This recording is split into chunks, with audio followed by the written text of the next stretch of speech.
Hello people of the internet. So I don't usually do a lot of movie reviews on this channel, but that's not because I don't think it'd be something that would be fun for me to do. It's just the fact that there's been so many movies that have come out that I don't give a fuck about. So I decided now, because in recent years there's been a few movies that have come out that I really enjoyed, so I thought I should really review some that don't quite have a lot of popularity. Because, you know, movies like, I guess, the Marvel superhero movies. Everyone knows about them. They've already got a lot of advertisement, you know, and they seem to make a lot of their money back when they come to the cinema. So I don't really want to talk about those sort of movies that much. I don't really watch those anyway. But movies I do really love are violent, gritty, martial arts action films. Which brings me to this review of a Indonesian movie called The Night Comes For Us. Wearing the shirt of it now.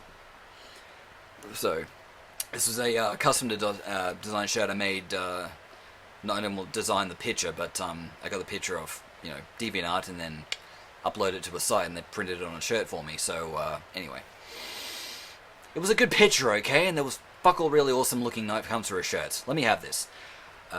So I decided I'll maybe do a little review on this because there are some reviews, but I don't really think that there's enough out there at the moment, especially since this is my favorite movie of all time. Before this movie, Terminator 2 was my favorite film. And so I don't really know exactly how to go about talking about this film, so I'll just mention it the way I would if I was talking to it about... talking to this... take two. Talking to friends about this movie, if I'm just, you know, in the living room or something, let's having a yarn. And so, typically, what I'll always say, because a lot of my friends have seen the Raid movies, if you haven't, they're also Indonesian martial arts films starring Iko Uwais, this guy right here. First movie is basically, you know, he's a SWAT team member and he has to go through a building fighting off a bunch of, you know, bad guys to get to the main villain at the top. In a nutshell, that's the plot. But it's really well done with the fight scenes and everything.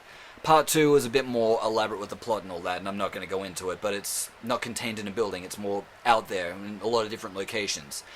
And I don't really want to say like which one of the two Raid movies is better. They're both awesome. Go watch them. And the reason why I bring those movies up is because a lot of the main characters in the Raid films are in this movie, The Night Comes For Us.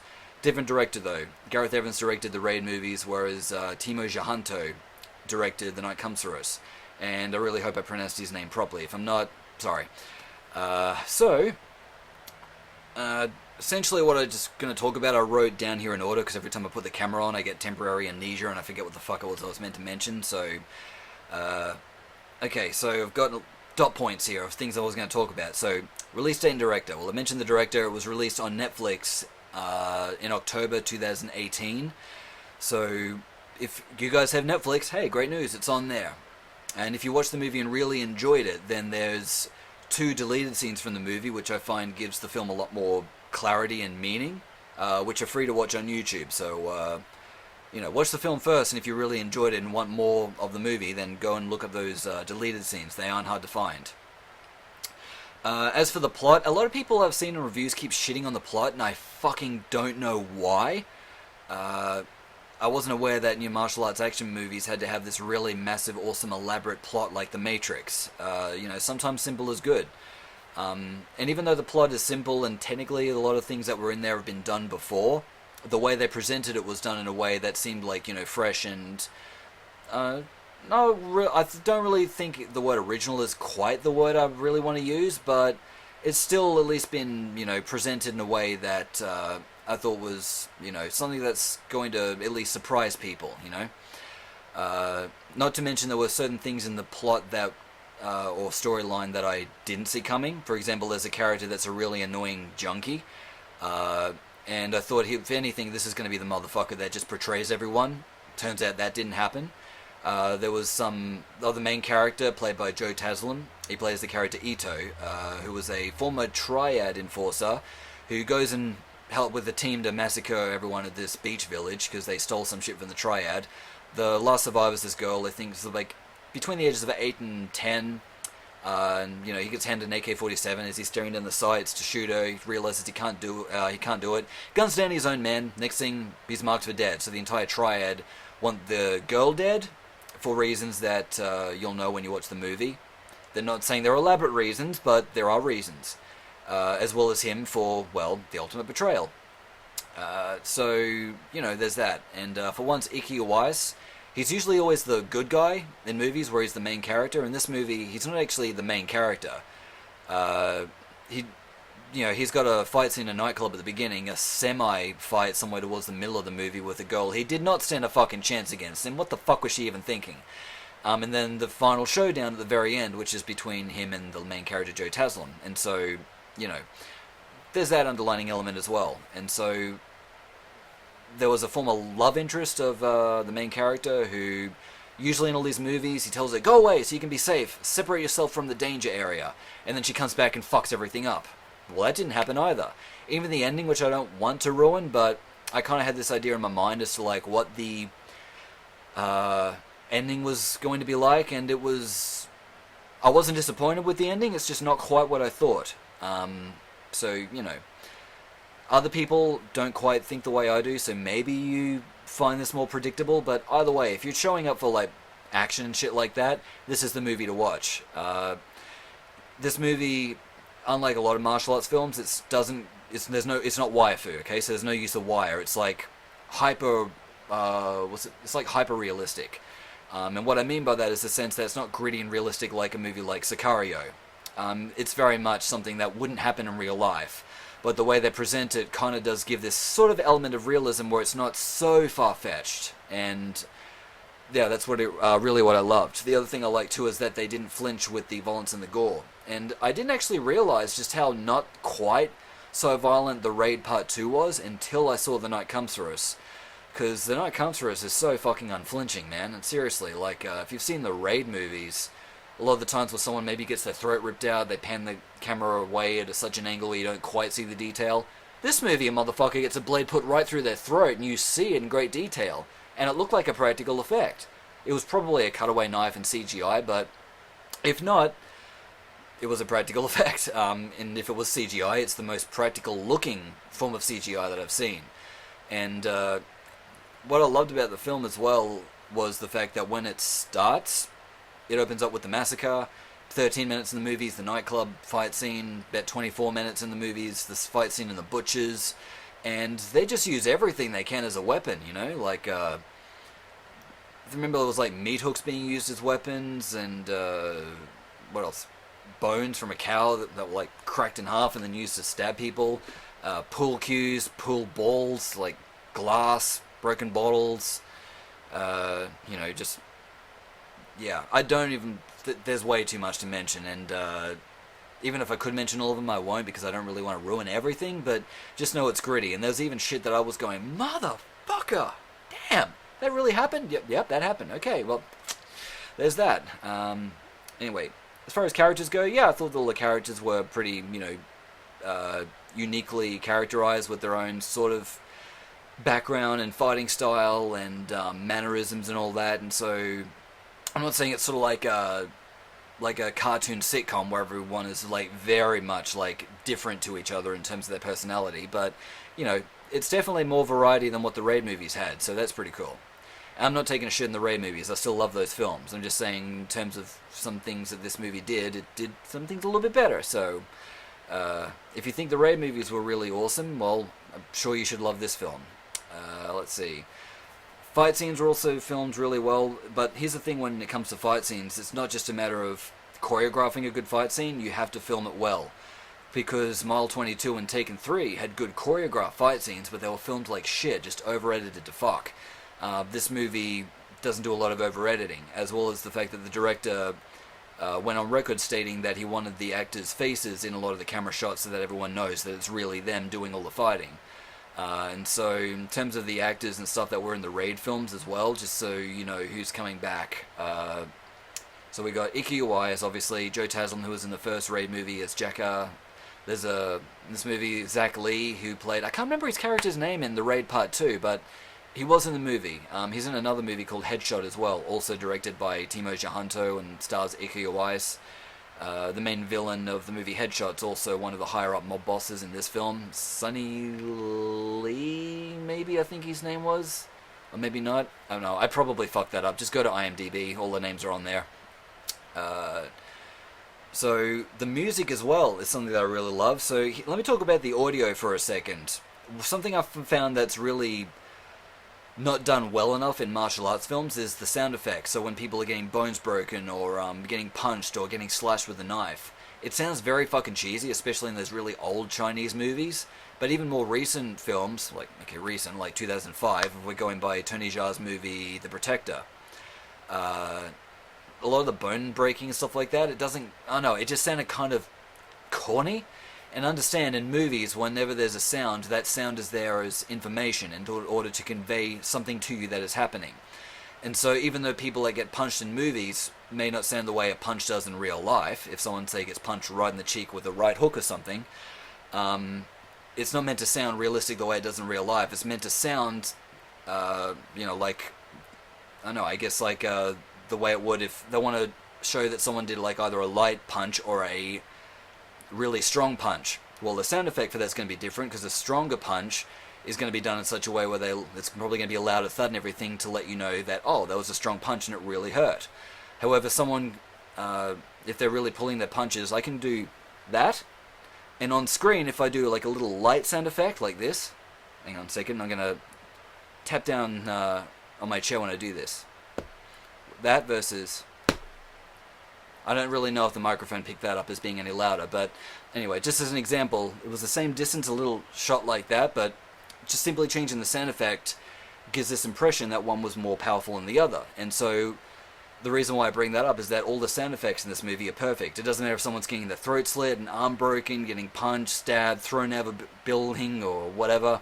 All of it is done really, really well, and I thought all the sound effects were exactly what they needed to be to convey the information of gore and pain and cringe moments. So, well done to that.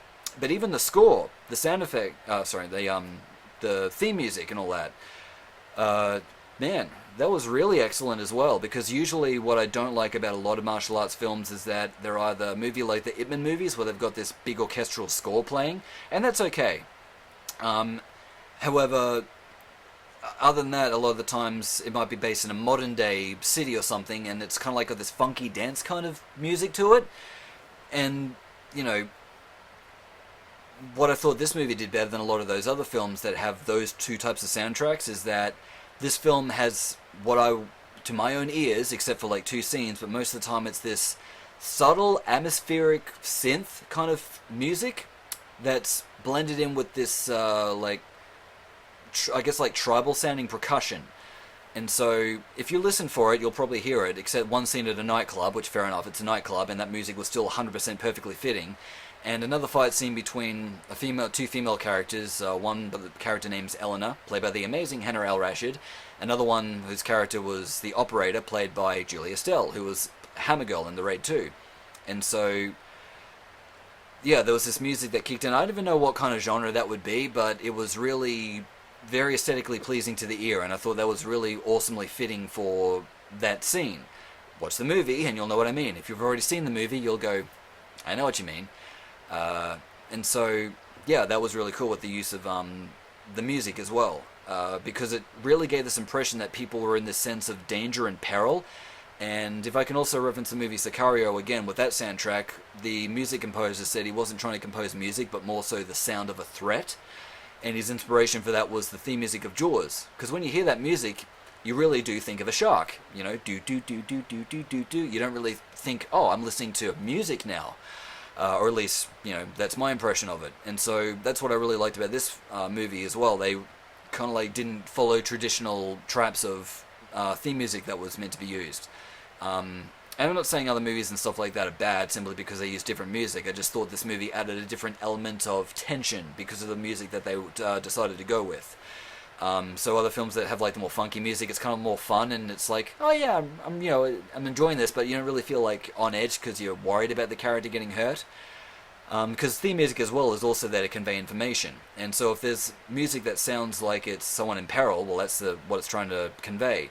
And one of the music in one scene with the character earlier in the movie, before her showdown with Julia Estelle's character, she takes out three guys in one camera shot. It's panned like from the side angle, like a 2D side scroll, a video game. And the music that's playing when that's happening, it sounded like music that would be reserved for a horror movie where a main character is getting brutally crucified or burnt at the stake. At least that's how I interpreted it. So if you go now and listen to that music, when you see the movie, go, oh yeah, you'll probably go, yeah, I can sort of picture that. And of course, yeah, and the other movies like, Ip Man, where there's like an orchestral music that's playing during fight scenes. I don't know, I think it just sort of gives a bit of an extra element of like I don't know, like a hyper heroism or something like that, where it seems like it's superheroes fighting to an extent, not so much people that can get hurt, even though a lot of people do in martial arts films. But anyway, so maybe I'm over exaggerating and over analyzing that a little bit, but it would still be ingenuous of me to not mention it, because that is still my thoughts, and this is my review, so I'm going to mention things that meant shit to me in the movie. Let's see what else I had to talk about in here. Well, also the presentations. Might not be that big of a deal to most people, but I'm a huge fan of noir and neo-noir. And it turns out, like, I looked at all my favorite movies and franchises, and all of them have a neo-noir aspect to it with the way that they're all filmed. So, this movie as well is no exception. It's got a neo-noir look to it. And the movie, when it was in development, they couldn't get the funding to finish it, so the director wanted to turn it into a comic book.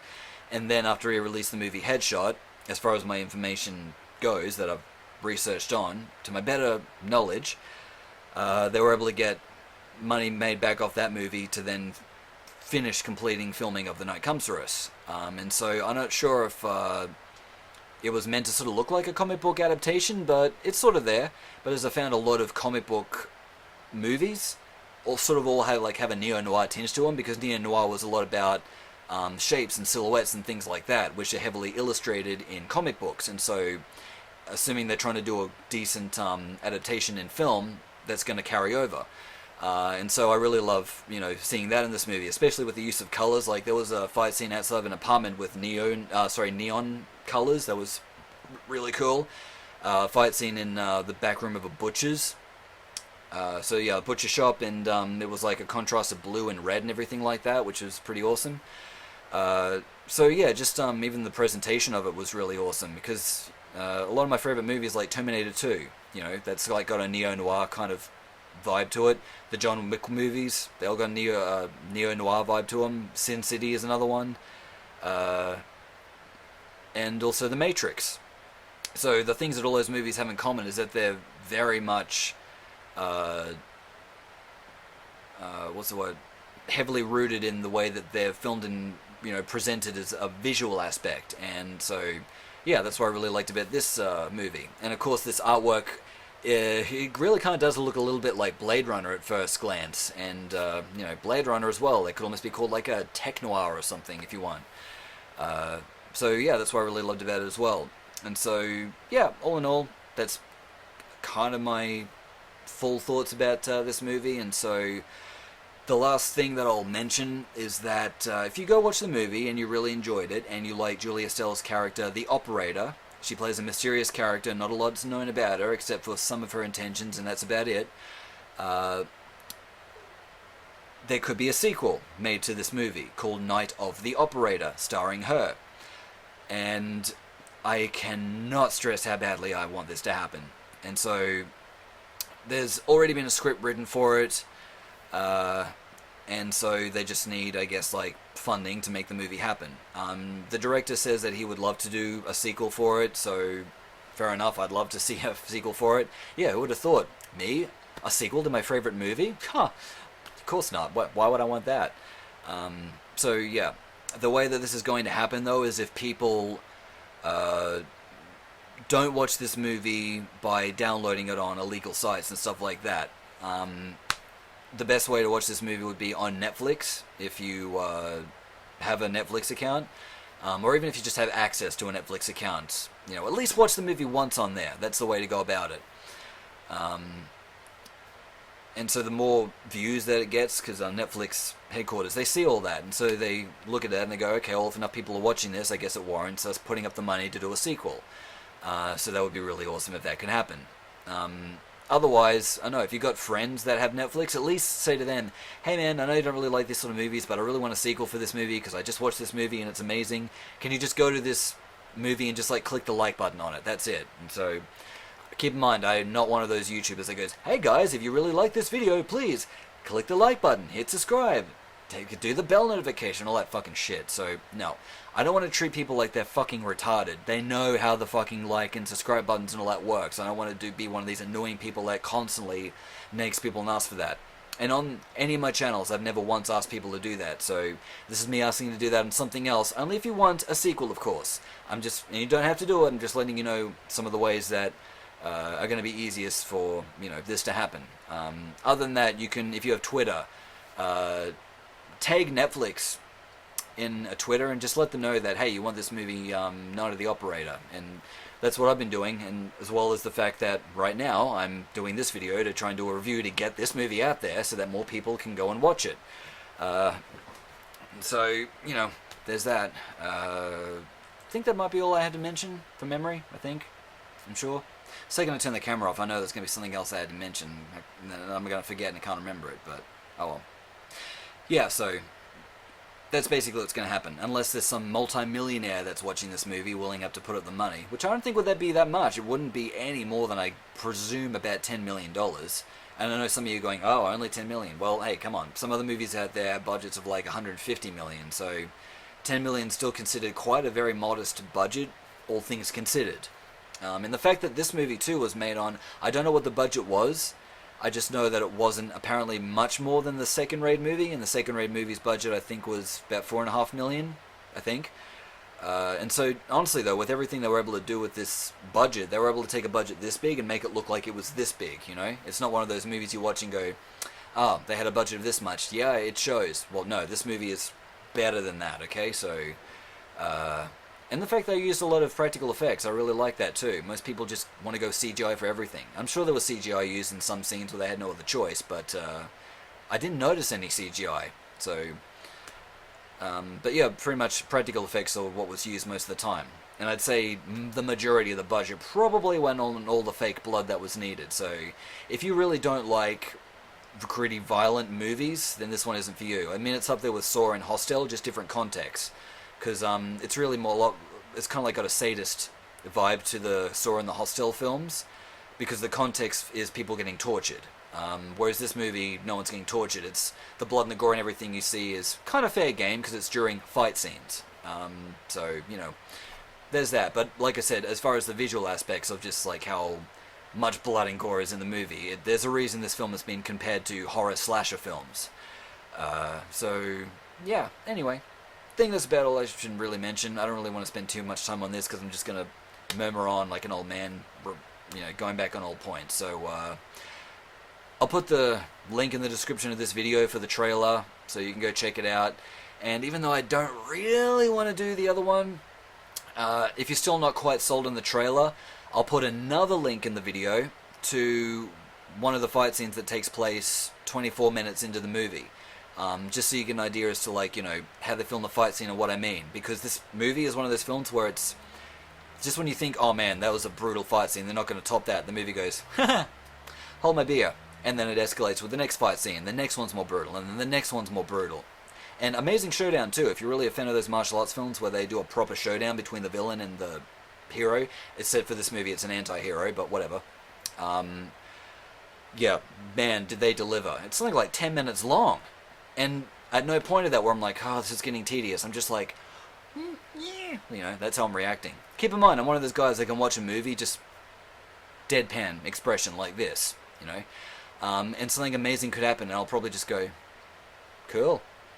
This is the only film where I've actually just gone, yes, yeah, awesome. I'm like one of those, those guys you meet that are really into like football games and everything and they just cheer more than what's really necessary when they're watching the game. Anyway, I don't follow football or rugby or any of that kind of stuff, but I have seen what people are like. That was pretty much me watching this movie, and so that's rare for me. So, yeah, really loved it. Yeah, this movie was, it's one of those rare gems on Netflix. I cannot recommend it high enough to people that are into these kind of films. So, anyway, and even if you're one of those people that doesn't really like reading movies, because it is a subtitled film, it's still worth watching because there isn't, like, you can easily read it when people are talking. It's really just there for context and exposition as well as plot elements. But during the fight scenes, there's fuck all subtitles or anything you have to read anyway. And considering most of the people that are show up for a movie like this is for action and the fight scenes, well, yeah, you don't have to read those. Just watch it and have fun. So, that's all. Okay, I'm really going to go this time. So, thank you very much for checking out this review. Very much want to see a sequel. Yeah, anyway. So, yeah. Do all that stuff that I said if you want to see a sequel. Go to Netflix, watch the video on there, click like on it, blah blah blah, and all that kind of stuff. Go to Twitter and you can follow the director on there. That's what I do. I only made a Twitter account just to follow him.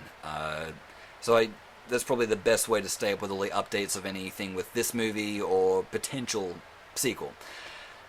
So anyway, thanks guys. Alright, go watch some films.